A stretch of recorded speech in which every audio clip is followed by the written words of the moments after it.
Gracias te damos, Padre, por la nueva oportunidad que nos das de presentarnos delante de ti en esta tarde para ofrecerte un sacrificio vivo que somos nosotros mismos. Te rogamos que nos limpies de todo pecado y de toda maldad, que purifiques nuestra mente, nuestros pensamientos, nuestros corazones, nuestras manos, nuestras vestiduras, y nos ayudes a elevar nuestra voz, nuestro corazón para adorarte en espíritu y en verdad. Ayúdanos a todos, desde los pequeñitos hasta los más grandes, a tener una actitud correcta delante de ti y a darte y ofrecerte una adoración que a ti te agrade. Echamos fuera todo espíritu de las tinieblas y te rogamos, Espíritu Santo, que tú tomes el control ahora en el nombre de Jesús, de principio a fin, que seas tú quien dirija a este culto. Ayúdanos a adorarte como a ti te agrada y que nuestros pensamientos y nuestro corazón estén concentrados en aquí y en ahora, en llenarnos de tu presencia, que nada más importe más que solamente sea el llenarnos de ti, el pensar en ti, el agradecerte por todo lo que tú has hecho por nosotros. Declaramos que tú eres nuestro único Dios, tú eres santo, eres digno de ser alabado y eres digno de ser adorado en esta tarde. Te alabamos y te bendecimos en el nombre de Jesús. Amén. Amén. Leamos todos juntos. Nunca se apartará de tu boca este libro de la ley, sino que de día y de noche meditarás en él, para que guardes y hagas conforme a todo lo que en él está escrito, porque entonces harás prosperar tu camino y todo te saldrá bien. Mira que te mando que te esfuerces y seas valiente. No temas ni desmayes, porque Jehová tu Dios estará contigo en donde quiera que vayas. Amén. Señor, ¿habremos de temer algo o alguien? No. De ninguna manera. Amén.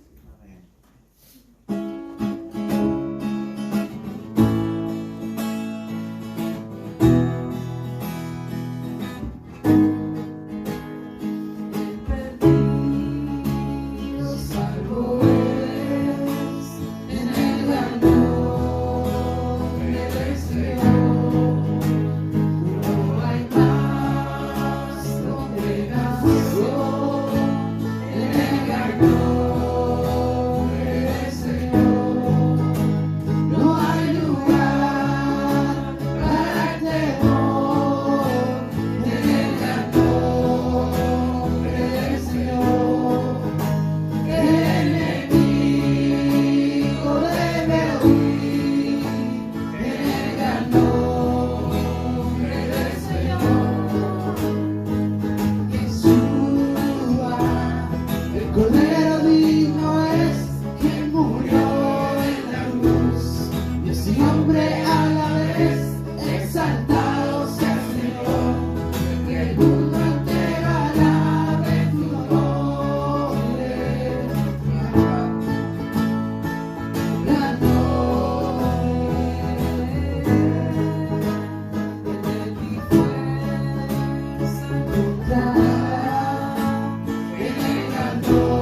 Maravilloso. Amén. Pueden tomar sus asientos.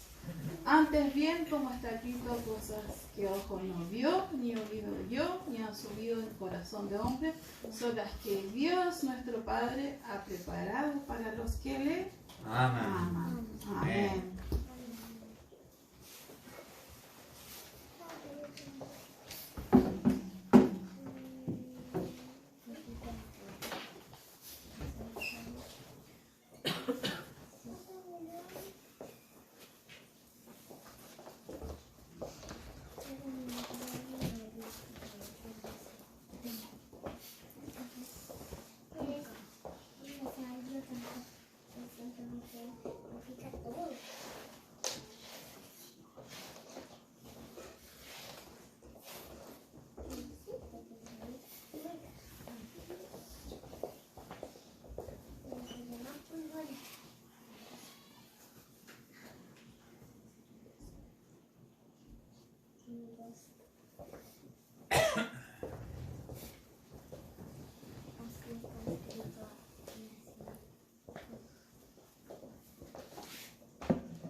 Gloria al Señor.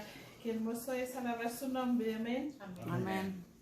Nos llena el corazón. Hoy día vamos a terminar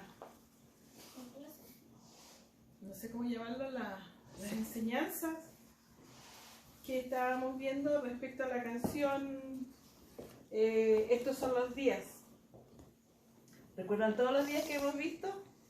Vimos los días primero de Moisés, que él trajo de nuevo la ley y se escribieron los 10 mandamientos y se establecieron para el pueblo del Señor. Después vimos los días de Elías, que Elías dijo que él iba a restaurar la relación entre padres e hijos, y también él habló a las personas que se volvieran a Dios, porque siempre el pueblo de Dios se aleja de Dios. Él los llama, los castiga, porque ellos fueron mandados a cautiverio y al exilio más de una vez. Primero tenemos cuando ellos tenían reyes, con Saúl y David y Salomón. Ellos fueron un pueblo que sí buscaba a Dios y que sí fueron dejando la idolatría y obedecieron, pero luego se alejaron y fueron castigados severamente por 400 años, donde fueron esclavos, ¿se acuerdan? En Egipto. Bueno, esos son los días de Moisés. Los días de Elías ya de nuevo estaban lejos de Dios y de nuevo se les llama a volverse a Dios a través de este profeta, y ahí ustedes conocen la historia. Hay muchos milagros y formas en que Dios va llamando a su pueblo. Después tenemos los días de David, cuando él lo que hizo fue restaurar el templo y volver la alabanza y la adoración que el pueblo de nuevo había olvidado. Él restauró entonces la adoración al Señor. Esos fueron los días de David. Y hoy día vamos a ver los días de Ezequiel. ¿Qué es lo que hizo Ezequiel? Ezequiel es el libro más largo de la Biblia, tiene 48 capítulos y es un profeta que estuvo en el tiempo de cautiverio en Babilonia. Porque después de esos 400 años que fueron liberados de Egipto, de nuevo fueron cautivos por los asirios y después por los babilonios. Y después tenemos ya los 400 años de silencio, y después tenemos el tiempo en que el Señor vino él mismo a enseñarnos lo que teníamos que hacer hasta el día de hoy. Por eso empiezo diciendo, antes de empezar, venía a mi mente algo que tiene relación con nosotros. El Señor nos da una familia para que nosotros vivamos en protección, vivamos en cuidado, en amor, y nos desarrollemos como hijos en la casa, ¿verdad? Y cuando los padres quieren que sus hijos estén bien portados, les traen disciplina y enseñanza, corrección, cuidado, amor. Y es necesario para que los hijos puedan crecer de buena manera, ¿verdad? ¿Es necesario? Es necesario las normas y límites para que los niños sepan por dónde tienen que andar. Así también nuestro Padre Celestial ha establecido normas y límites para nosotros, que los dejó escritos. Y no hay nada que no esté escrito de lo que nosotros tengamos que hacer. En su amor, los padres crían a sus hijos y los corrigen porque los aman. Amén. El Señor tanto nos ama que nos dejó todo escrito para que nosotros andemos bien y lleguemos al final. Bien. Dicho esto, entonces vamos a empezar. Estas son palabras de Lucas. Sí, pero las dijo Pilatos. Dijo, así está escrito, y así fue fue necesario que el Cristo padeciese y resucitase de los muertos al tercer día, y que se predicase en su nombre el arrepentimiento y el perdón de pecados en todas las naciones, comenzando desde Jerusalén. Esto dice Lucas entonces, que así está escrito y así fue necesario. En realidad todo es lo mismo. Así está escrito, así fue necesario, así es necesario y así será necesario. El Señor lo dice por algo. Así está escrito y así va a suceder. Esto es lo que dijo Pilato. Dijeron en Juan 19, 21, 22, dijeron a Pilato los principales sacerdotes de los judíos, cuando están en el proceso de condenar y matar al Señor, antes de eso lo llevaron a Pilato y le dijeron: no escribas, porque en la cruz donde lo crucificaron mandó a escribir Pilato rey de los judíos. Y ahí Jesús le dijo: yo soy el rey de los judíos. Y Pilato contestó: lo que he escrito. Yo no lo voy a cambiar. Lo que escribí quedó. Por eso dice: la historia escrita es archivo intocable, incapaz de reescribirse o borrarse, porque lo escrito está. Dice su palabra que nosotros no podemos agregar ni quitar ni una tilde de la palabra, ¿verdad? Porque lo que está escrito está. Es como dije delante, así fue, así es y así será. El Señor siempre hablaba de esa manera: escrito está. Él se sujetaba a lo que su Padre le había dicho. Por lo tanto, nosotros tenemos que predicar la palabra tal cual está escrita. No hay nada que nosotros vamos a suponer, a adivinar o a pensar por nuestra manera. Es como está escrito. La palabra de Dios nos ayuda a saber quién es Dios. Si usted quiere conocer a Dios, lea su palabra y a aprender y a comprender cómo Él desea que vivamos. Además de revelarnos sus propósitos y planes, y sepamos qué es lo que tenemos que hacer. Ezequiel es uno de los libros que nos va a decir las cosas que van a suceder. Él habló en ese tiempo al pueblo, pero mayormente su mensaje está dirigido a la casa de Israel, que después lo voy a explicar un poquito qué significa. Siguiente. Dios hoy día nos habla por su Hijo. En Hebreos 1, en 1.2 dice: Dios, habiendo hablado muchas veces y de muchas maneras, en otro tiempo a los padres por los profetas, tenemos escrito en la palabra de Dios muchas profecías. Las 3/4 partes de la Biblia es profecía. Nosotros las desconocemos la mayoría. Y quien está llamado a enseñarla son los que el Señor levanta a enseñar la palabra. En estos postreros días, que son los que estamos viviendo, nos ha hablado por el Hijo, a quien constituyó heredero de todo y por quien asimismo hizo el universo. Está profetizado, y eso es una de las cosas que dice Ezequiel, el colapso completo para el final de los tiempos. Estamos en el final de los tiempos, estamos enfrentando un colapso moral, financiero, espiritual, político y físico, como ustedes lo ven en la naturaleza. Y Jesús les dijo a sus discípulos lo que pasaría en Mateo 24, que no me voy a dar el espacio para leerlo porque es muy conocido de todos nosotros, porque ahí le habla de los señales del fin y de la segunda venida. ¿Conocen Mateo 24, verdad? Amén. Amén. ¿Quién nunca lo ha leído? Le animo a que lo lea, porque ahí es donde dice todo lo que va a pasar. ¿Todos lo han leído? Amén. Bien. Les voy a dar solamente la introducción.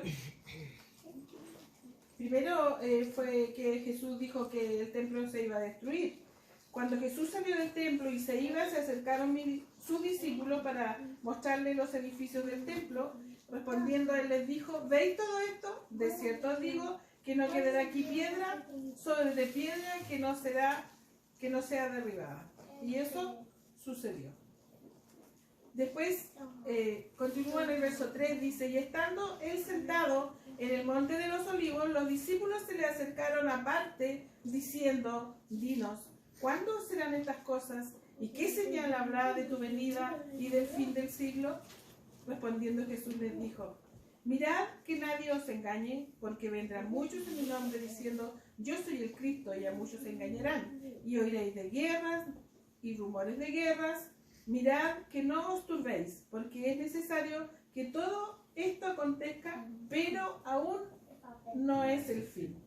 Y ahí empieza a darles con lujo de detalle las cosas que iban a pasar. Se levantará nación contra nación, reino contra reino, habrá pestes, hambres, terremotos en diferentes lugares, y todo esto será principio de dolores. Por eso es que nosotros sabemos que estamos el tiempo del fin, somos la generación que va a vivir eso y que estamos en el principio de los dolores. Pero cuando yo les he hablado esto del principio de los dolores, es como cuando una mujer va a dar a luz.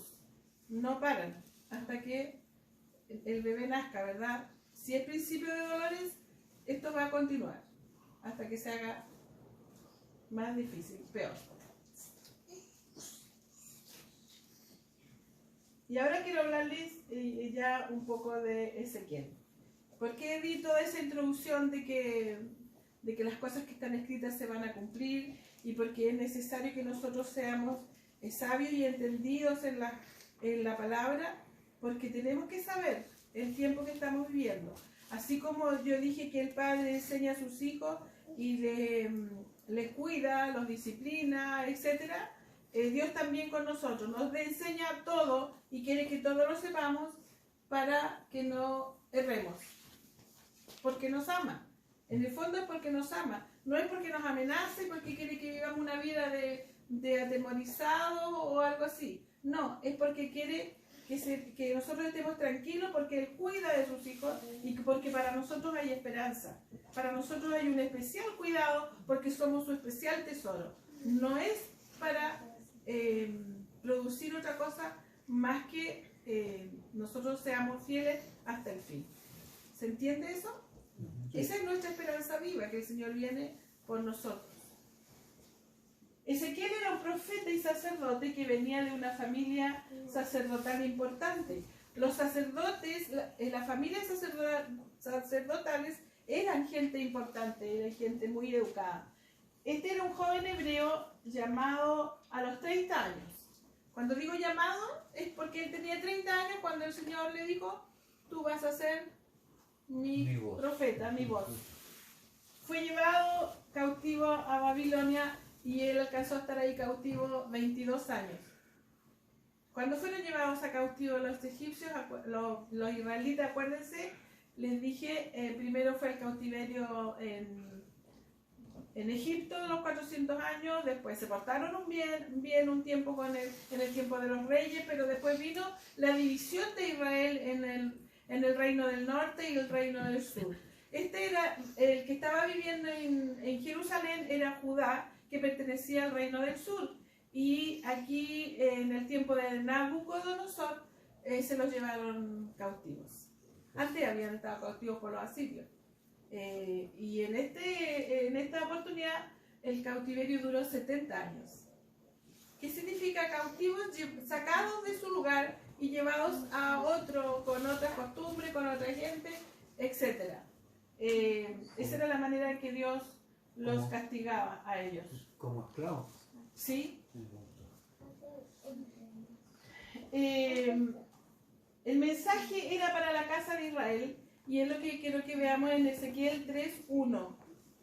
El mensaje que está dando Ezequiel, vuelvo a repetir, era para la casa de Israel. ¿Qué significa la casa de Israel? No es lo mismo Judá, porque el reino se había dividido. Dice el verso 1 del capítulo 3 de Ezequiel, me dijo, hijo de hombre, come lo que hayas, come este rollo y ve y habla a la casa de Israel. ¿A quién tenía que hablarle? A la casa de Israel. A la casa de Israel. Ahí le dejaron un rollo escrito y él tenía que comérselo. Dice que fue dulce como la miel en su boca, porque eran las cosas que él tenía que decirle a la casa de Israel. En la casa de Israel nosotros vemos las 10 tribus que muchos dicen que son tribus perdidas de la casa de Israel. ¿Se acuerdan de que estos vienen de los hijos de Jacob, que fueron 12? Y aquí estamos hablando de Judá, que era uno, y de Israel, que era el otro. Pero hay 10 tribus que fueron perdidas. ¿Cuándo? En el tiempo de los asirios. Cuando fueron cautivos por Asiria, ellos fueron dispersados. No volvieron como los babilonios que volvieron a su tierra. Después, perdón, los israelitas que estuvieron cautivos en Babilonia volvieron a su tierra. Pero cuando estuvieron en Asiria, ellos fueron esparcidos. Y hay israelitas por todo el mundo. Dicen que específicamente están en Estados Unidos, en Canadá y algunos en Italia. Pero también hay en Etiopía, hay en otras partes. Esas son las tribus perdidas, que para ellos es el mensaje, no solo para los judíos que están hoy día en Israel, que son de la casa de Judá. ¿Me entienden? Es para la casa de Israel que están por todo el mundo. Tenemos que saber eso. Los judíos no son solo los que viven hoy día en Israel. Están esparcidos por todo el mundo, esas 10 tribus, y multiplíquenlos por todas las generaciones, ¿cuántos serán hoy día? No estaba escribiendo Ezequiel para sus días, porque ellos ya habían sido llevados en cautiverio, les dije, por los babilonios por 70 años. Este era un cumplimiento futuro, que todavía, bueno, algunas cosas se han cumplido, pero hay otras que no se han cumplido. Ezequiel fue comisionado como atalaya sobre la casa de Israel. Vamos a ver esos versículos. Si ustedes me ayudan con las lecturas, les agradecería. ¿Saben lo que es una atalaya? Yo lo he enseñado antes. Uno que vigía, que cuida. Que es como ¿Se acuerdan que soldado. una vez les mostré como ustedes ven en los regimientos? Es que en las esquinas hay unas casuchas y ahí hay uno de guardia. Ese es una atalaya, que mira si hay peligro, tiene que avisar, lo que sea tiene que avisar. Él fue entonces como atalaya sobre la casa de Israel. Él tenía que advertir al pueblo de Dios las cosas que iban a pasar. Isaías 3:17, ¿quién lo lee?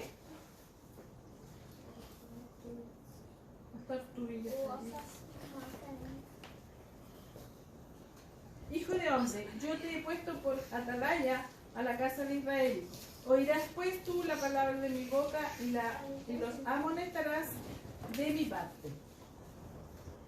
Ezequiel 33, del 7 al 9.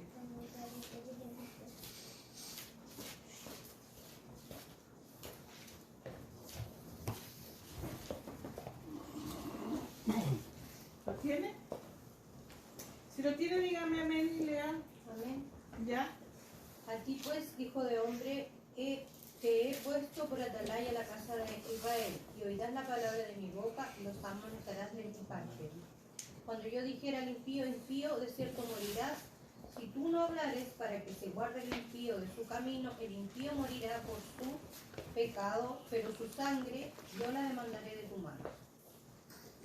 Eso es porque nosotros, cuando el Señor nos entrega la palabra, la tenemos que entregar y somos responsables del mensaje por la salvación de la vida de esa persona.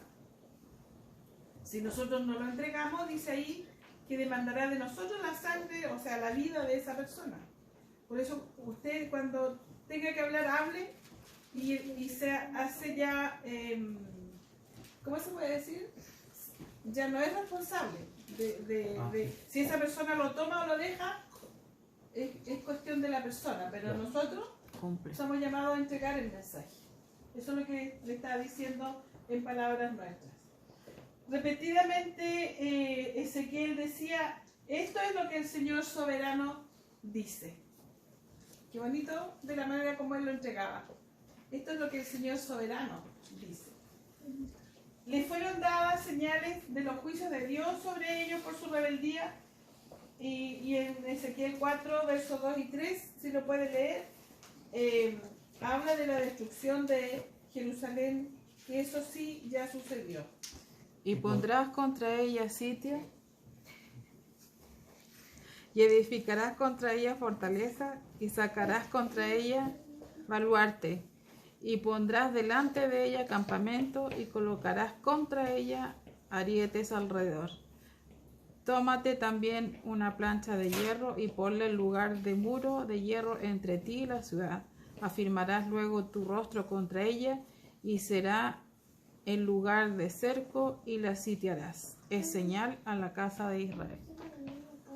Era muy especial la manera de predicar o de hablar de Ezequiel. Él a veces estuvo mudo, no dijo nada, pero hacía cosas para que la gente entendiera el mensaje. Les animo a leer este libro, es muy interesante y es muy edificante. Hay ejemplos que da en los que uno aprende mucho. Relata en este libro 7 visiones. En el capítulo del 1 al 24 son juicios contra Israel. Del 25 al 32 son juicios a las naciones. Y del 33 al 48 son bendiciones futuras para Israel. Cosas que no han pasado y que van a ser buenas para Israel. Los días de Ezequiel es lo que es la predicación de esta tarde. En el tiempo de Ezequiel los profetas eran amenazados, maltratados y amenazados de muerte, torturados e irrespetados. Hoy día no es así, pero no son escuchados, no siempre son tomadas en cuenta sus palabras y además hay muchos profetas falsos. En Isaías 46, del 9 al 10, dice: acordaos de las cosas pasadas desde los tiempos antiguos, porque yo soy Dios y no hay otro Dios y nada hay semejante a mí, que anuncio lo por venir. ¿Anuncia el Señor lo que va a venir? Amén. Amén. Anuncio lo por venir desde el principio y desde la antigüedad, lo que aún no era hecho, que digo, mi consejo permanecerá y haré todo lo que quiero. Eso significa que lo que Dios dijo, eso va a ser, va a suceder. Ya habló Dios que sucederá en su palabra. Nada nos puede tomar por sorpresa. El día vendrá cuando seremos juzgados por lo que hicimos o por lo que no hicimos o por lo que estamos haciendo. Segunda de Pedro, capítulo 1, verso 20-21, dice: acordaos, muy parecido de las cosas pasadas desde los tiempos antiguos, porque yo soy Dios y no hay otro Dios y nada es semejante a mí. Me parece que es casi igual, que anuncio lo por venir desde el principio y desde la antigüedad lo que aún no era hecho, que digo, mi consejo es exactamente igual. Repitió. Lo que dijo en Isaías 46 está repetido en segunda de Pedro 1, 20 y 21. ¿Por qué es que estamos nosotros en este último mes, y yo diría 2 o 3 meses tal vez, todo el rato hablando de esto? Porque es ahora. Estos son los días de Ezequiel. La que sigue. Profecías de Ezequiel cumplidas en nuestro tiempo. Aquí vamos a ver algunas que ya sucedieron. Esto está en los capítulos 36 y 37. Ustedes han escuchado o han visto que lo que era un desierto en Israel, hoy día tienen las plantaciones más hermosas, tienen frutales, creo que son los mayores exportadores de naranja. ¿Y dónde sucedió eso? En el desierto. Ellos usan el riego por goteo, que es lo que ha permitido todos los frutos que ellos tienen. Dios le dio fertilidad a la tierra que estaba muerta, según Isaías 36:8. ¿Qué lo tiene? 36:8. Sin embargo, los montes de Israel producirán abundantes cosechas de frutos para mi pueblo, que ya pronto regresará a casa. No. Sí, tiene otra versión. Ah, otra versión. Qué bonito cómo sale ahí. Dice ¿Lo puedes leer de nuevo, Paulita? Dice, sin embargo, los montes de Israel producirán abundantes cosechas de frutos para mi pueblo, que ya pronto regresará a casa. Aleluya.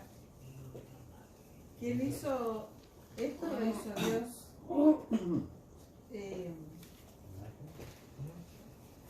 Número 2, el rescate del remanente, la casa de Israel, de los campos de concentración de exterminio, que es una evidencia de que Dios existe.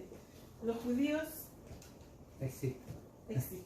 Esto le preguntó la reina Elizabeth I a, no sé, a uno de sus ministros, le dijo, dame una prueba de que Dios existe.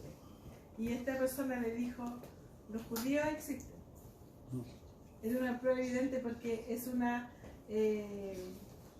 son personas que han sufrido y sufrido y sufrido y sufrido, han estado en cautiverio, han estado en los campos de concentración, son perseguidos, son maltratados, despreciados, etc. Pero todavía están. Y son muchos. El retorno físico a la tierra también sucedió en el año 1948. Israel fue nación nuevamente, o por primera vez. Y eso es lo que está escrito en el Salmo 83, que no lo vamos a leer porque es un poquito largo, pero en este Salmo habla de todo lo que pasó. Fueron los enemigos que rodearon las tierras de Israel. En este caso, los que se habían venido en contra de ellos, Jordania, Egipto, Líbano y Siria, pero hoy día no son los enemigos, son los que rodean el pueblo, el país de Israel, estos países. Pero hoy día son amigos. Hoy son una nación próspera, amenazada pero fuerte, y los enemigos son los que no tienen fronteras con ellos. Los enemigos de Israel hoy día son no los que son limítrofes, ¿cómo se dice? Ajá. Sí. Son los que están ¿cómo se llama esto? Exterior. Sí, no son militantes, pero Están cercanos. ¿cómo se les llama? Vecinos. No, sí, pero los árabes y los que están... se me fue la palabra, pero es... Las alianzas árabes. Los que no tienen frontera. Sí, pero hay otra manera de nombrarlo. Ya me voy a acordar. Vamos a la siguiente. Recordaron y entendieron estas tres cosas que sucedieron, ¿verdad? Aquí las vamos a ver en foto. Ahí tenemos a Israel cuando era desierto y aquí lo tenemos cuando ahora está fructífero toda la tierra con sembrados y flores, frutas, plantas. Ellos son capaces son sustentables como país. Podrían quedar encerrados y ellos pueden no tener falta de alimentos. Ellos el agua de mar la hacen agua dulce, agua potable, y el regadío lo hacen por cañerías y por goteo. Entonces no tienen falta de agua y tienen los productos. Creo que la producción es, no sé, 5 veces mayor que la que uno podría tener, no sé, una tomatera. Ellos los tomates le dan mucho más porque han descubierto la manera de hacer que produzcan más. Han hecho experimentos. El otro, aquí vemos el desierto de Israel florecido. Son exportadores ellos de todas las cosas que hacen. O sea, además de tenerlo para su propio país, ellos pueden exportar. El siguiente. Por supuesto, esto lo hizo Dios. Él les ha dado la inteligencia que ellos tienen. Ahí tenemos fotos del Holocausto o de cuando quería Hitler exterminar la raza judía. y ellos sufrieron horrores, los tenían en campos de concentración y los llevaban a cámaras de gas donde los mataban. Y miren ustedes cómo, en las condiciones que estaban. No había en su rostro ni esperanza ni nada en ese tiempo. Y quiero que veamos, no sé si después se puede, esa canción de ¿ah? Está mal el internet. Los días de Elías, lo voy a recomendar que usted lo vea entonces de Wilbur. Es espectacular esa canción con un video de cuando los huesos se juntan en esa profecía de Ezequiel y se levantan y se convierten en carne. Hablaba de esto, hablaba de que el Señor va a levantar a su pueblo y los va a traer de nuevo, aunque ellos quedaron en esas condiciones cadavéricas. Ya, el otro. Ellos fueron liberados cuando terminó la Segunda Guerra Mundial, de lo que el pastor va a hablar un poquito, que fue una de las buenas cosas que pasó al final de esa guerra. Hoy estamos en Ezequiel 38. ¿Qué pasa con Israel? Ellos van a quedar solos, por lo tanto ya están con un aislamiento político. El que les daba todo el apoyo era el presidente de los Estados Unidos, que cambió, y este que viene ahora no los apoya, y están solos. Hay una persecución contra ellos, se le llama eso antisemitismo. Están rodeados por enemigos que son Irán, que era Persia antigua, Rusia, que habla la Biblia de Magog, y China. Ellos han hecho un tratado porque lo que les interesa de Israel es el gas y el petróleo. Estuve investigando y Israel hace 4 años atrás descubrió petróleo. ¿Cómo se llama? No son minas, no sé cómo se llamará. Pozos de petróleo. ¿Quién hizo eso? Dios también. El Señor les dio esas, son tremendas riquezas. Y bueno, eso es lo que les interesa a estos países, más que otra cosa. También son sus enemigos Etiopía, Sudán y Turquía, que era antes llamado Gomer y Tagarmá. En medio de la capital de Sudán mandaron los israelitas espías y ellos dicen que escucharon que los científicos coreanos e iraníes estaban preparando armas para atacarlos. ¿Y qué hicieron los israelitas? Mandaron a destruir esas plantas donde estaban ellos creando esas armas para atacar a Israel mismo. Y esas cosas no se publican, ni hay muchas cosas que nosotros no sabemos que ellos hacen. Pero ¿cómo se mantienen con tanto enemigo y tanto ataque todos los días, siendo un país tan pequeñito? De esta manera, ellos tienen espías y descubren las cosas antes que sucedan. Como esa, ¿cómo se llama, Neil, cuando lanzan un misil y ellos algo de hierro? El domo de hierro. El domo de hierro, para descubrir y atacar esos misiles antes que lleguen. Hay una chispa que va a prender el fuego, que es lo que quería explicar. Vamos a escuchar nosotros, porque estamos lejos de ellos, la Tercera Guerra Mundial que se va a dar. Cuando hablamos de guerra mundial, no es que todos los países de todo el mundo participen, sino que países, claro, y pueden ser también pequeños, pero que representan, por ejemplo, son parte de América, algunos de Asia, otros de África, pero no toda Asia, no toda América, algunos países y lo primero que va a pasar es que Irán con Rusia se van a poner de acuerdo y van a atacar Damasco, que está profetizado por Ezequiel. Luego de destruir Damasco, van a querer destruir a Israel. Antes, Arabia Saudita era enemigo de Israel, pero ahora son aliados. Porque Irán con Rusia están haciendo armas nucleares, entonces se opusieron. Creo que visitó el presidente de Arabia Saudita al presidente de Israel y se pusieron de acuerdo para no permitir esto. ¿Ustedes saben qué pasó, cómo terminó la Segunda Guerra Mundial? Con las bombas Con nucleares. bombas nucleares. Y eso es lo que quieren evitar a toda costa. A Europa lo representan los que se llamaban los mercaderes de Tarsis, que son la Unión Europea.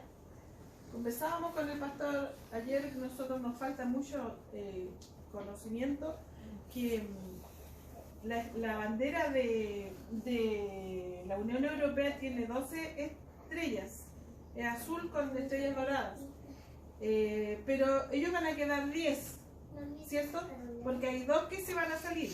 Uno ya fue Inglaterra, pero no sé cuál va a ser el otro país que se va a salir. Pero estos 10 países que son los que van a representar a la Unión Europea, que van a estar en contra de Israel. Además, Rusia, Irán, Turquía, Sudán, que son representantes, como dije antes, de Europa, Asia y África. Son los enemigos de Israel. Es importante que nosotros sepamos las cosas que están pasando y lo que va a pasar, porque el Señor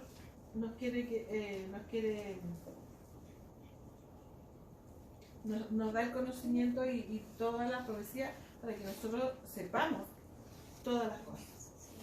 Ya, el siguiente. Hay una palabra que dice que nuestra redención está cerca. Y tiene que ver, nosotros fuimos redimidos cuando creímos. Ahí fuimos salvos, ¿verdad? Pero aquí habla de la redención del cuerpo, que es lo que más quiero yo. Este cuerpo que a veces me pesa, y que duele y que se enferma, va a ser redimido, va a ser transformado en un cuerpo glorioso. Eso está cerca, es algo que nos tiene que alegrar. Cuando estas cosas comiencen a suceder, dice: erguíos y levantad vuestras cabezas, porque vuestra redención está cerca. Supongamos que estamos así apachurrados, cansados, aburridos, lo que sea, y dicen que viene algo bueno. Nosotros al tiro levantamos la cabeza y queremos ver qué viene. Viene algo bueno. De esa es la manera, erguíos, levantad vuestra cabeza. También les dijo una parábola: mirad la higuera y todos los árboles. Cuando ya brotan, viéndolos, sabéis que por vosotros mismos que el verano está ya cerca. Así también vosotros, cuando veáis que suceden estas cosas, sabed que está cerca el reino de Dios. Por eso debemos nosotros vivir como hijos del reino de Dios. Jesucristo habló del principio del fin, y que va a ser cuando suceda el rapto de la iglesia, y cuando seremos redimidos. Y también dice que volveremos con Él cuando termine aquí la gran tribulación. Volveremos con el Señor Jesucristo. Esto va a ser por 7 años que vamos a estar con el Señor celebrando las bodas de oro, y después vamos a bajar. En Romanos 13, del 11 al 14, dice: y esto, conociendo el tiempo, que ya es hora de levantarnos del sueño. Y aquí nos habla a nosotros la iglesia, porque ahora está más cerca de nosotros nuestra salvación que cuando creímos. Nosotros cuando creímos, cuando fuimos salvos, uno, no sé, tendrán la edad que tienen de salvo, no sé, muchos o pocos años, pero ahí empezó la redención. Pero ahora dice está más cerca de esa fecha. La noche está avanzada, dice la palabra, y se acerca el día. Cuando hablo de la noche está avanzada es porque todo está oscuro, es porque todo está colapsando, es porque todo se está oscureciendo. Y cuando habla de que se acerca el día, se acerca el Señor que viene por nosotros. Desechemos pues las obras de las tinieblas y vistámonos las armas de la luz. Andemos como de día, honestamente, no en glotonería y borrachera, no en lujuria y lascivia, no en contienda y envidia, sino vestidos del Señor Jesucristo, y no proveáis para los deseos de la carne. O sea, caminemos en el Espíritu y vivamos en el Espíritu. Por supuesto, supliendo nuestras necesidades, pero buscando al Señor cada día. La iglesia está dormida y es nuestra responsabilidad enseñar las profecías. El rapto está cerca. No quiero que se cansen con escuchar las enseñanzas que hemos estado dando, porque es nuestra responsabilidad hacerlo. El Señor nos ha demandado que lo enseñemos, para que todos, como escuchamos una palabra que no la usamos para hablar, pero dice debemos estar apercibidos. Amén. Debemos saber lo que va a pasar. ¿El siguiente tema? Con esto estoy terminando. Vendrá un ataque nuclear para Israel. Israel quedará solo, y eso es lo que habla Ezequiel 38 y 39. Habrá guerra con los países sin fronteras que tiene Israel, y eso está por suceder. No serán ayudados ni por Europa ni por América, pero Dios estará ahí. En Zacarías 14 y 16 es cuando nos habla de la guerra del Armagedón, donde el anticristo se va a sentar en el templo y desde allí va a gobernar al mundo. Esa historia y esos hechos también los hemos conversado. Eso está escrito en Zacarías. Estoy hablando de otro evento, otro suceso que va a pasar antes, ahora, muy pronto. Estamos en los días de Ezequiel, al final de la noche. Para nosotros se acerca el día. Caminemos como gente de reino, como hijos de Dios, con cabezas levantadas, porque la redención de nuestro cuerpo está cerca. En Isaías 17:1 habla de Damasco, que es la capital de Siria, de la destrucción que será hecha por Irán y Rusia, que se unirán para atacarla. Y esto ya lo dije antes, que a Rusia solo le importa el gas y el petróleo. Y esta será la chispa que inicie el fuego contra Israel. En Isaías 38:2 hay profecías contra los enemigos de Israel. ¿Quién los va a destruir? Nuestro Padre Dios Todopoderoso. Él siempre va a pelear por los suyos. El siguiente.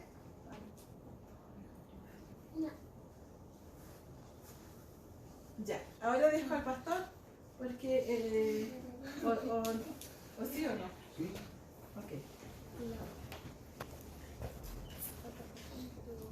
Bueno, ahora vamos a estudiar un poquito de historia. ¿Y por qué vamos a estudiar historia? Porque es importante conocer los tiempos. Nosotros estamos viviendo en esta tierra, ¿no es cierto? Y todo lo que sucede en el mundo es importante para que, ¿no es cierto?, nos adaptemos nosotros y podamos compararlo como bíblicamente esto está ocurriendo. En la Primera Guerra Mundial, que como bien dice ahí, fue entre julio del 914 al 918 y que duró 4 años. Si ustedes sacan conclusión, esto pasó hace 100 años atrás. Ahora, en ese tiempo, si ustedes se ven que de año 1900 y 100 años atrás, todavía existían los imperios. Y había varios imperios que estaban peleándose un poco el gobierno mundial. Y como suceden todas las cosas, para que una guerra ocurra, tiene que pasar algo importante que permita que los países se involucren unos contra otros y ocurra la guerra mundial.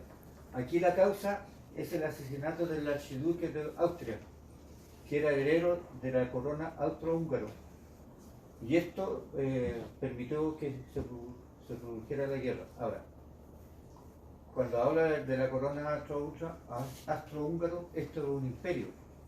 En ese tiempo existía el imperio ruso, estaba el austrohúngaro, estaba el imperio alemán y había otro imperio que en este momento no me recuerdo. Pero eran 4 imperios que estaban queriendo apropiarse del gobierno mundial. El otomano. Y ahí se forman varias alianzas. Ustedes saben que como en el colegio se forma la alianza verde con la azul y la amarilla, en las guerras también se produce lo mismo. Se logran unir los países, o como ocurre, ¿no es cierto?, en el gobierno está la oposición con el gobierno oficial que está gobernando. En la guerra pasa lo mismo. Y aquí actúan Gran Bretaña, Francia, Serbia, Rusia, Italia, Grecia, Portugal y Rumania y Estados Unidos por un lado. Y por el otro lado estaba Alemania, Austria, Hungría y Turquía. Ahora, la consecuencia de esto es que la gran culpa que le echan aquí es al imperio alemán. Los alemanes fueron los causantes y los culpables de que se produjera esta guerra, porque en Alemania se está haciendo un movimiento, el movimiento de nazi, que era un movimiento colonialista y nacionalista. Y ellos son los que mataron al archiduque. Entonces, en todo el proceso de la guerra, cuando ocurrió después el cese y el acuerdo de los países para terminar la guerra, todos designaron a Alemania como el culpable de la guerra. Por lo tanto, Alemania fue el más perjudicado de todos ellos. Junto con eso, también se eliminaron varios imperios. Se perdió el imperio alemán, se perdió el imperio ruso, se perdió el imperio, en este caso, austrohúngaro. Y se formaron varios países nuevos que surgieron. Dentro de esos países nuevos que se surgieron está Polonia, Austria, Hungría, Yugoslavia y así varios países. Ahora, las consecuencias fueron pérdida humana, económica y territorial. Se habla de que más o menos fue como entre el 10 y el 12% de la población en ese tiempo la que murió, entre civiles y entre soldados. Pasemos a la segunda. Ahora, ¿por qué les hablo esto de que en la Primera Guerra Mundial Alemania fue la culpable y la causante? Fue porque dentro de la nación alemana quedó este rencor o remordimiento, y siguió surgiendo el nacionalismo nazi. Esto llevó que después de 10 a 12 años surgió el nazismo ya como un poder político en Alemania, y si ustedes se recuerdan, el líder principal fue Hitler de este movimiento. Por lo tanto, en la Segunda Guerra Mundial, que fue el año 39 al 45, que duró en este caso 6 años, Alemania ya era una nueva potencia, aunque ya no era imperio, pero era potencia, y se unió con Rusia, así bajo cuerda, hicieron un acuerdo entre ellos, y entre ellos conversaron que iban a iniciar una Segunda Guerra Mundial.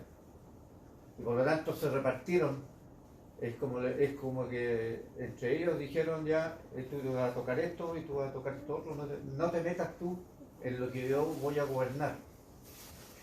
Y eso se produjo durante 2 años, en que cuando ellos invadieron Polonia, ustedes se recuerdan de la Segunda Guerra Mundial, que es más conocido porque la estudiamos más que la primera.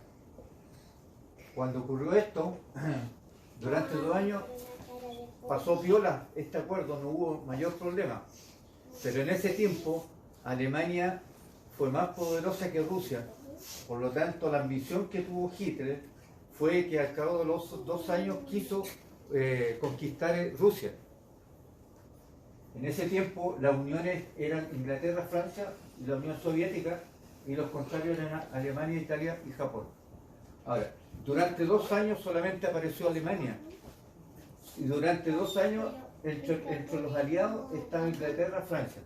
Unión Soviética estaba como camuflado ahí, como que no estaba haciendo nada, pero estaba por debajo haciendo todas las cosas.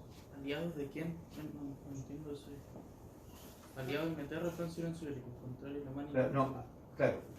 Es que los que aparecieron originalmente, donde los 2 primeros años de la guerra fueron Inglaterra y Francia los que más surgieron. Y en Unión Soviética, que en parte se unió a Alemania, después fue contrario de Alemania, por lo que les explico. Ahora,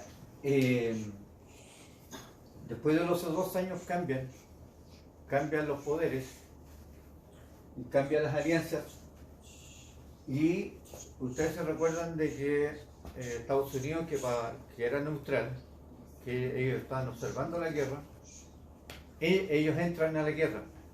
¿Cuál fue el suceso principal que pasó? para que ustedes La caída de sepan. Berlín. ¿Cuál fue? Pearl Harbor. ¿Se recuerdan ustedes que los japoneses bombardearon Pearl Harbor, que era el lugar donde Estados Unidos tenía todos sus portaaviones y toda la armada? Eso permitió que Estados Unidos entrara a la guerra al comienzo del tercer año de la guerra. Por lo tanto, ahí Estados Unidos pasa a ser aliado de Inglaterra y Francia.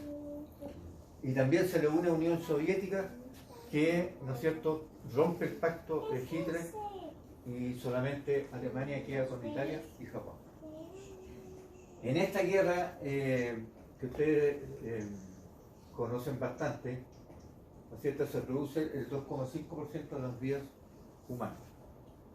Y lo más gravitante de todo esto es el holocausto que nosotros conocemos, que es la muerte de 6 millones de judíos.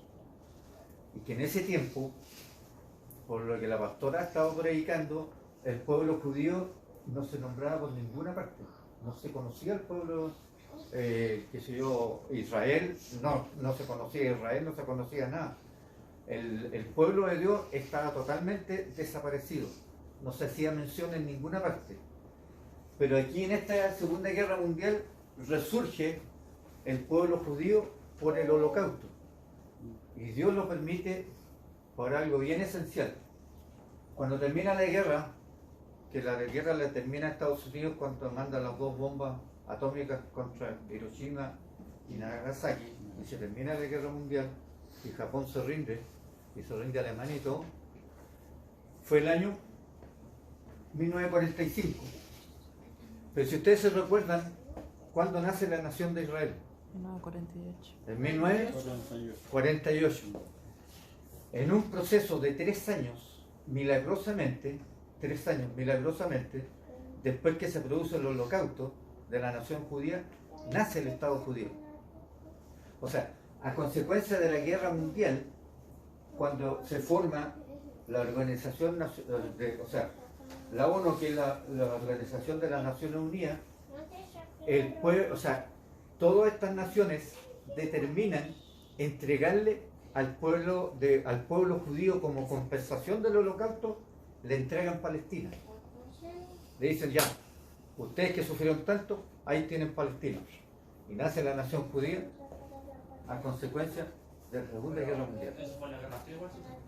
¿Ah? Eso fue la Guerra Fría, cuando se estaban dividiendo, estaban peleando la URSS por Estados Unidos por los territorios.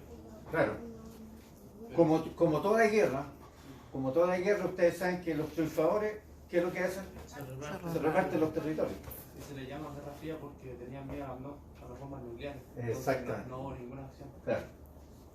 Uno de los acuerdos que hace la ONU es eliminar todas las bombas nucleares a consecuencia de lo que hizo Estados Unidos. Pero lo más esencial y lo más principal, digamos, de toda esta guerra mundial es la trascendencia bíblica que tiene esta guerra, porque nace el Estado judío en 3 años.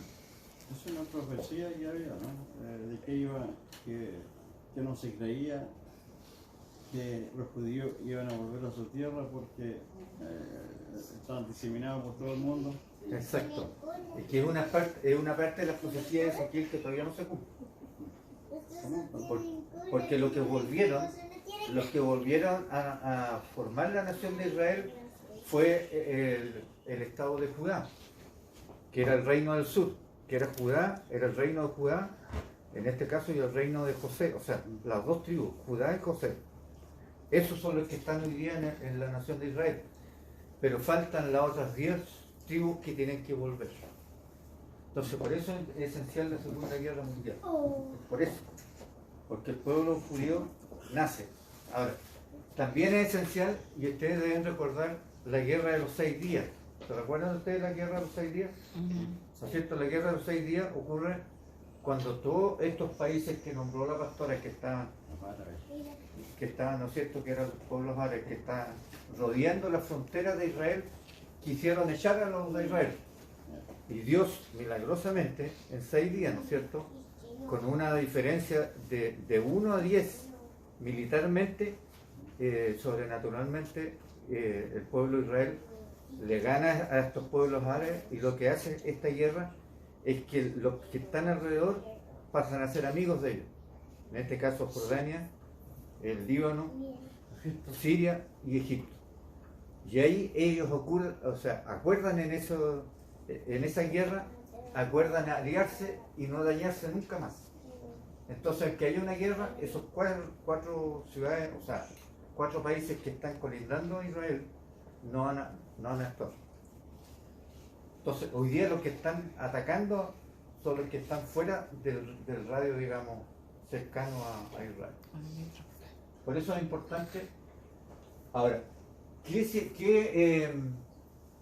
nos lleva a eso a nosotros? Que va a haber una tercera guerra mundial. Y esa tercera guerra mundial es muy probable que esta tercera guerra mundial nosotros agarremos una parte de esta guerra antes que el Señor venga.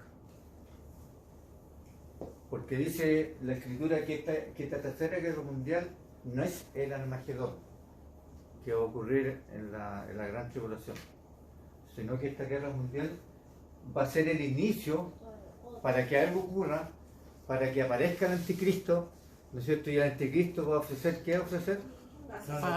Paz y seguridad. Y la Escritura dice que cuando el anticristo diga paz y seguridad, ¿qué va a pasar? La iglesia se va. Pero para que eso ocurra, tiene que haber una guerra mundial, que es la tercera. Y esto nos habla, ¿no es cierto?, que el objetivo es destruir a Israel como nación. Pero aquí ya estamos hablando de bíblicamente, no estamos hablando como que esto es algo que va a ocurrir porque sí, sino que tiene que pasar para que se cumplan todas las profecías y para que se cumpla el cumplimiento del fin de los tiempos. ¿No es cierto? Por lo tanto, estamos en los días de Ezequiel. El pacto que hizo Irán con los otros dejó a Israel solo. Israel hoy día está solo. Arabia Saudita, que es uno de los aliados, pero es un aliado que no va a intervenir tampoco militarmente, sino que está logrando que no se armen las armas nucleares. Estados Unidos, que era el aliado principal, ustedes saben que el presidente no gobierna, sino que gobiernan otros, por lo tanto se perdió el apoyo que tiene Estados Unidos con Israel. Y hoy día se están uniendo todos estos países que están fuera y que van a atacar. Y lo que van a hacer ellos es destruir Damasco, que es el último cumplimiento bíblicamente y proféticamente para que ocurra esta guerra. Cuando ustedes escuchen de que Damasco fue destruido, partió la guerra. No sé si tienen alguna pregunta entre lo que es historia con lo que es profecía, porque todo esto en la historia es profética también. Es lo que Dios nos está diciendo: ojo, escuchen, porque esto es lo que viene. Que paren. Y la preparación nuestra es estar listo para cuando el Señor nos venga a buscar. Y no nos quedemos para que pase todo lo que tiene que pasar, sino que nos vayamos con el Señor. ¿Cómo dice la Biblia que va a ser un ataque nuclear?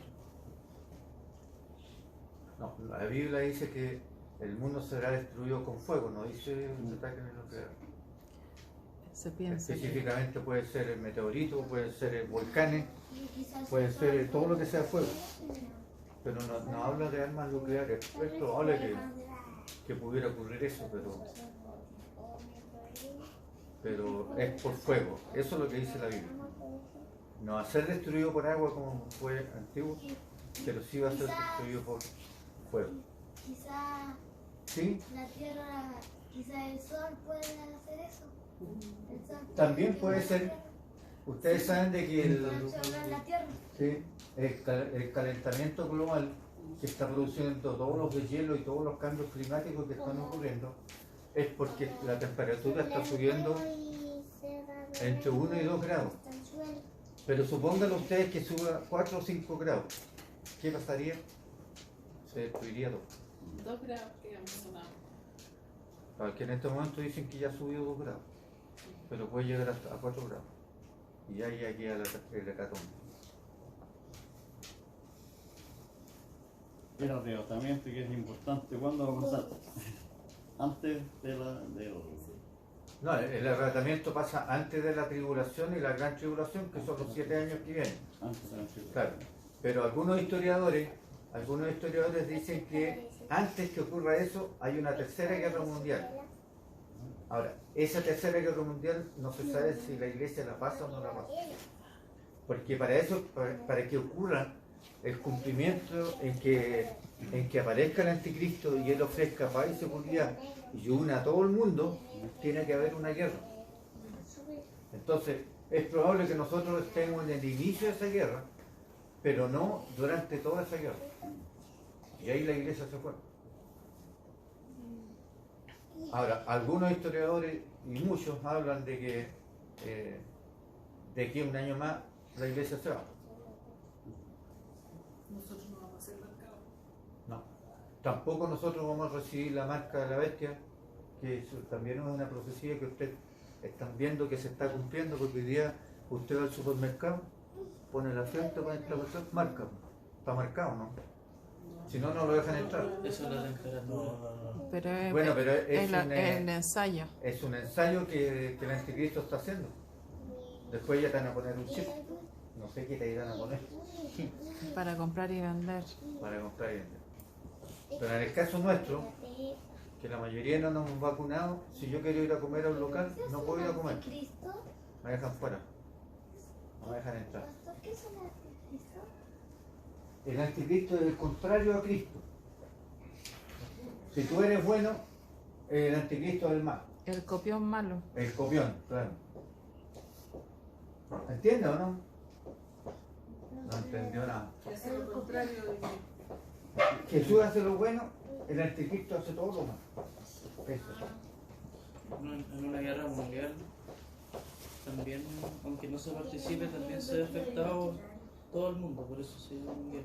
Claro, por eso es guerra mundial. Económicamente vamos a quedar todos mal. Como bien dice la pastora, si usted, yo me recuerdo de que la Segunda Guerra Mundial uno la vio así, es como si viera la tele, ¿no? Ah, mira, hay una guerra por allá y aquí, ¿qué recibió Chile de todo eso? Que recibió judíos. compañeras Claro. de colegio. Por ejemplo, la abuelita, ella tuvo compañeras de colegio judíos, que llegaban judíos de la guerra. Pero, ¿qué otra? Nada. Que perdió el 30% de su... La recesión de su económica. dinero, pues, si el salitre, por la Segunda Guerra Mundial se generó el salitre artificial. Y Chile dejó de vender salitre. Claro. Perdió mucha plata Chile. Pero también ganó en el cobre, Sí. ganó en el litio. Yo quería la segunda. Usted estuvo en la segunda, ¿no? Sí, pero me mataron. Y después resucitó de nuevo. Bien, les quedó claro, ¿no? Ahora tienen que entender que la historia está ligada directamente con la Biblia. Eso es lo importante que se deben saber. Y me puso en medio de un valle que estaba lleno de huesos. Me hizo pasar cerca de ellos, a su alrededor, y vi que eran muchísimos sobre la faz del campo, y por cierto, secos en gran manera.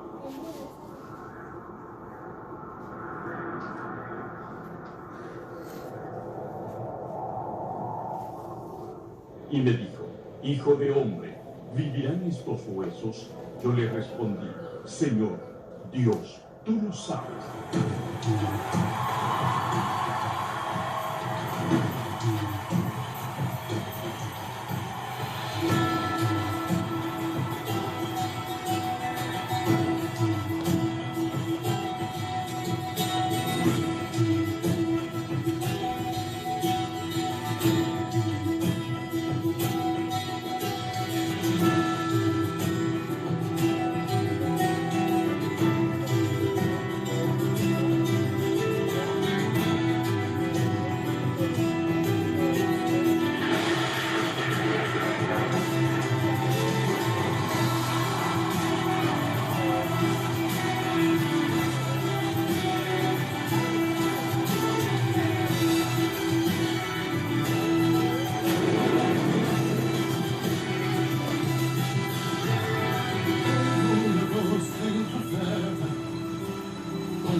oímos decir, por vivir otra vez. Aquellos que duermen, los que no viven, vivir otra vez. Aquellos que duermen, los que no viven, vivir.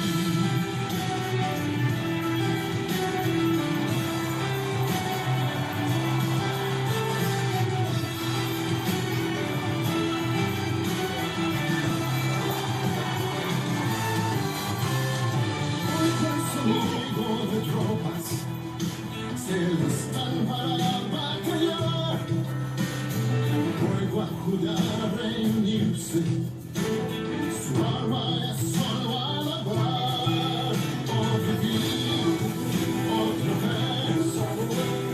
Aquellos que duermen, los que no viven, vivir otra vez. Aquellos que duermen, los que no viven, vivir. Los cuatro vientos espíritu sopla la vida. Estos besos de los cuatro vientos espíritu sopla la vida. Estos besos subir, subir, subir,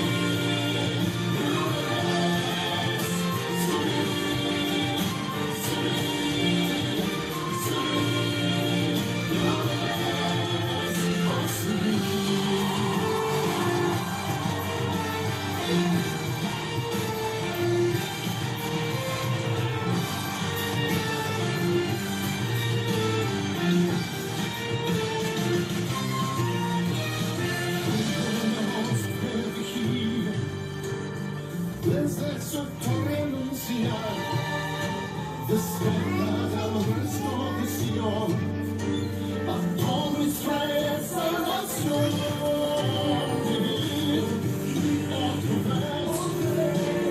Aquellos que duermen, los que no viven, vivir otra vez. Aquellos que duermen, los que no viven, vivir.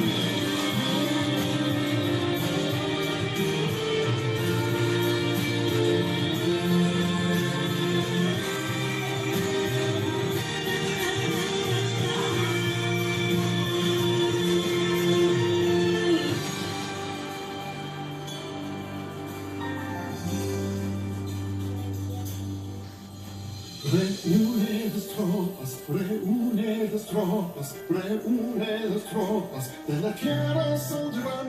Reúne las tropas, reúne las tropas, reúne las tropas, para adorar. Reúne las tropas, reúne las tropas, reúne las tropas, de la tierra saldrán. Reúne las tropas, reúne las tropas, reúne las tropas.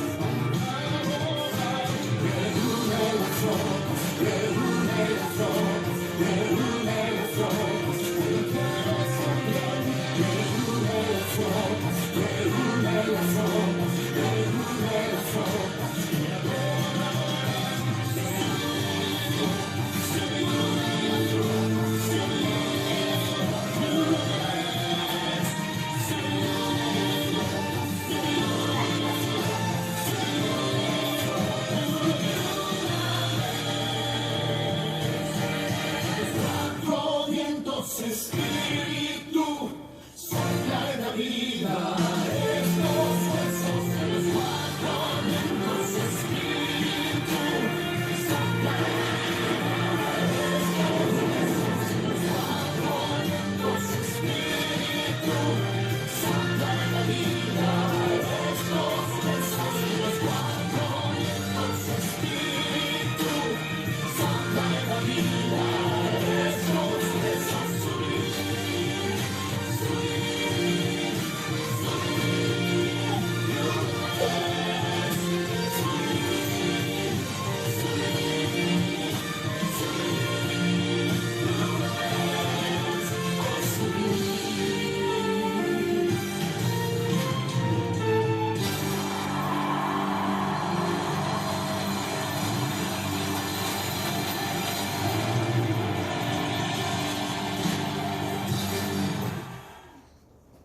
hijos. Y tu poder nos impresiona a través de tu palabra, en lo que tú has hecho, en lo que haces, en lo que vas a hacer. Señor, vivifícanos en este tiempo, llénanos de tu Santo Espíritu para hacer la obra que tú quieres que hagamos mientras vienes a buscarnos. Señor, tú eres todopoderoso y nos levantarás el día señalado.